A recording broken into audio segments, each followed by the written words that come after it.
pilots tell that if you only want to write down something which is similar to the status quo.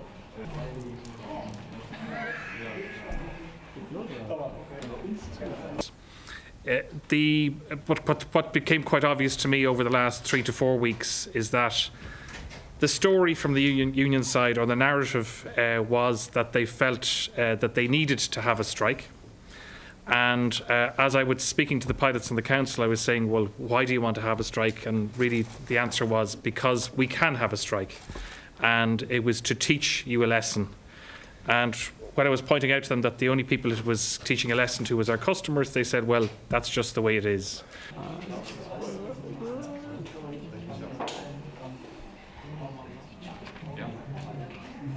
We started the talks back in January with our Pilots Council and the VC Union.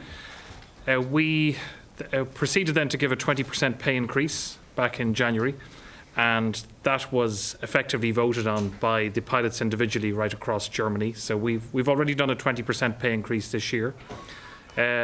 Big issues that the pilots had were they wanted us to change the pilots who were contractors at the time, to offer them direct employment. So we proceeded to do that. We accelerated that process, and at the moment, over 80% of our pilots now are directly employed by Ryanair.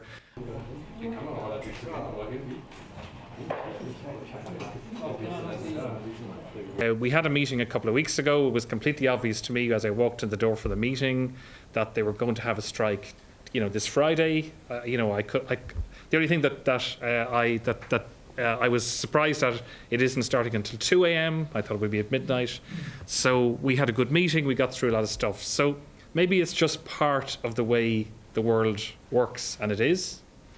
And that's something that a company will have to get used to.